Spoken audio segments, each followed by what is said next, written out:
Halo anak-anak Indonesia, apa kabar kalian semua? Semoga semua sehat dan bahagia. Di sini, kami akan memperkenalkan program kami yang bernama Culture Tales. Culture Tales diambil dari kata culture yang artinya budaya dan tales yang artinya cerita. Jadi, di sini kami akan menceritakan budaya kepada kalian semua. Budaya yang kita ambil yaitu budaya tradisional Provinsi Jawa Timur. Budaya Jawa Timur merupakan budaya yang kaya akan cerita dan naratif yang mencerminkan nilai-nilai, tradisi, dan kepercayaan masyarakat. Berikut, kami akan memberikan beberapa contoh budaya Jawa Timur. Yang pertama adalah cerita rakyat. Apa itu cerita rakyat?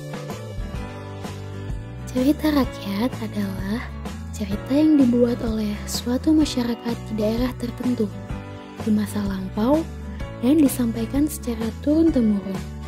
Biasanya, cerita rakyat ini berkisah tentang suatu kejadian di daerah itu atau asal-usul suatu daerah.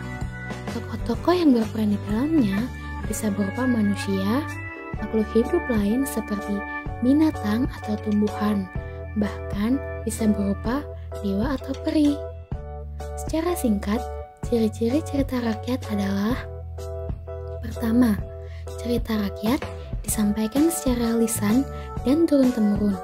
Kedua, cerita rakyat tidak diketahui siapa pengarangnya. Yang ketiga, cerita rakyat memiliki pesan moral. Dan yang keempat, biasanya cerita rakyat memiliki banyak versi.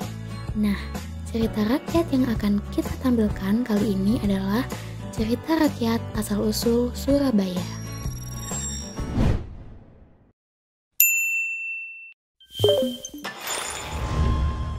Surabaya adalah kota terbesar sekaligus menjadi ibu kota Provinsi Jawa Timur.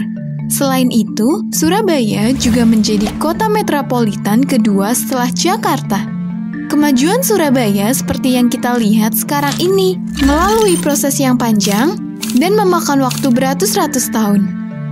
Awal mula kemunculan Surabaya adalah ketika Raja Kertanegara dari Kerajaan Singosari membuka sebuah wilayah di tepi Sungai Brantas. Wilayah tersebut rencananya akan digunakan sebagai tempat pemukiman para prajurit Singosari. Ketika Singosari hancur, muncullah Kerajaan Majapahit dan menjadikan Surabaya sebagai pintu gerbang utama masuk ke wilayah Kerajaan Majapahit. Tidak lama setelah itu, datanglah pasukan Mongol yang sebenarnya akan menyerang Singosari.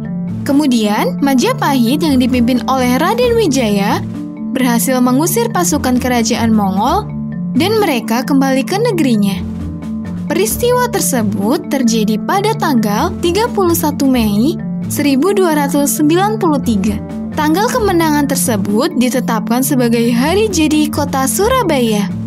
Pada abad ke-15, Sunan Ampel datang ke Surabaya. Kedatangannya bertujuan untuk menyebarkan agama Islam. Letak Surabaya sangat strategis. Pasti di tempat ini Islam akan berkembang sangat pesat. Saya juga yakin seperti itu. Semoga Allah selalu melancarkan niat baik kita. Sejak kedatangannya, Sunan Ampel menyebarkan agama Islam kepada penduduk Surabaya. Di tempat ini, Sunan Ampel membangun pesantren dan masjid yang kemudian dinamakan sebagai Masjid Sunan Ampel. Selanjutnya, Surabaya mengalami berbagai pergantian penguasa, seperti Kesultanan Demak, Kesultanan Mataram, dan penjajahan Belanda. Ketika perjuangan kemerdekaan Indonesia, di Surabaya terjadi pertempuran antara bangsa Indonesia melawan tentara sekutu. Bung Tomo memimpin dan tidak henti-hentinya mengobarkan semangat kepada para pejuang. Bangkitlah, wahai pemuda-pemuda Surabaya. Sesungguhnya para penjajah telah datang dan berusaha untuk menjajah kita lagi. Ayo, kita bersama-sama melawan mereka. Allahu Akbar! Merdeka! Berkat perjuangan para pemuda, akhirnya para penjajah dapat dipukul mundur. Pertempuran ini sangat sengit, sehingga kota Surabaya mendapatkan julukan Kota Pahlawan.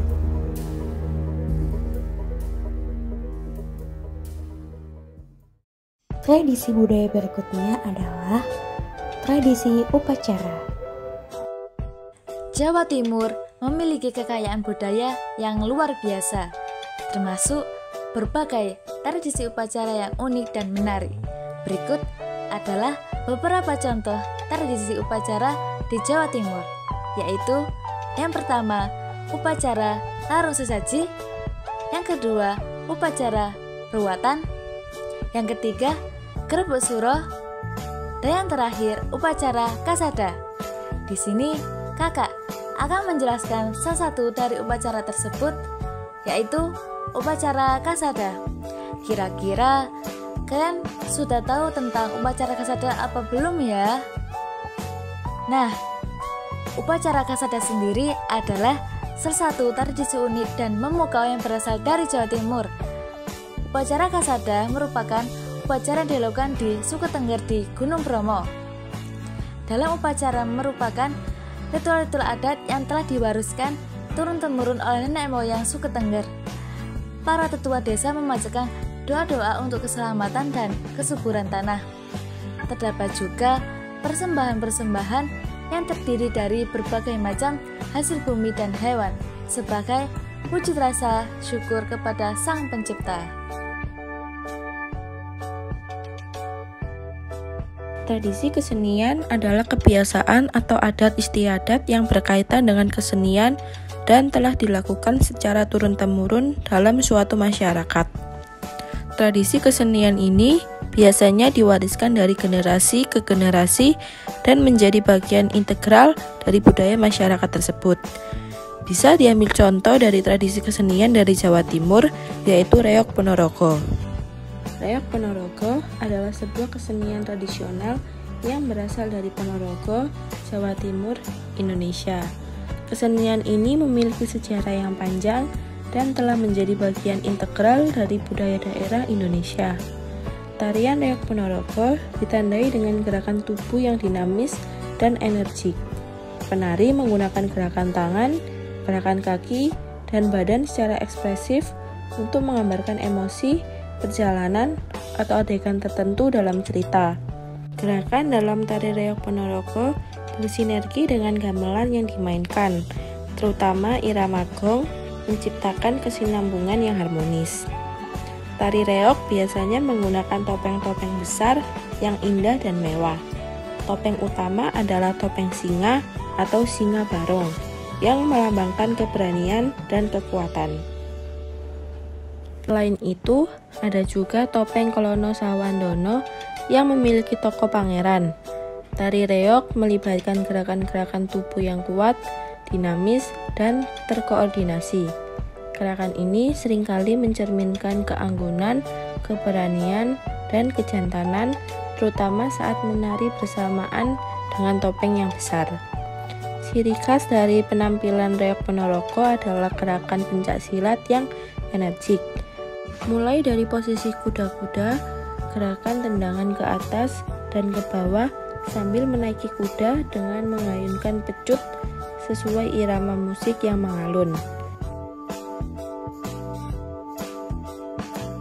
Jawa Timur, provinsi yang kaya akan budaya dan tradisi, menyimpan pesona bahasa daerah yang beragam, dari dialek Jawa yang khas hingga bahasa Madura yang unik.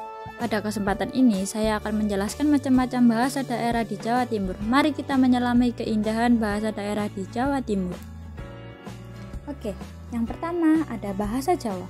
Bahasa Jawa merupakan bahasa daerah yang paling dominan di Jawa Timur, dituturkan oleh sekitar 80% penduduknya.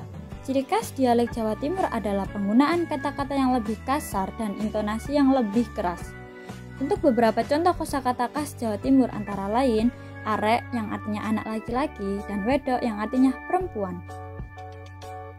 Yang kedua ada bahasa Madura. Bahasa Madura dituturkan oleh masyarakat suku Madura yang mayoritas tinggal di Pulau Madura. Beberapa contoh kosakata khas bahasa Madura antara lain sare yang artinya makan, tenggel artinya terima kasih, colena artinya enak, dan jagur adalah jaga. Dan yang terakhir adalah bahasa Bajo. Bahasa Bajo dituturkan oleh masyarakat suku Bajo yang mayoritas tinggal di Kepulauan Bawean, Kepulauan Kangean, dan Probolinggo. Ciri khas dari bahasa Bajo adalah penggunaan kata-kata yang banyak dipengaruhi oleh bahasa Melayu dan bahasa Arab.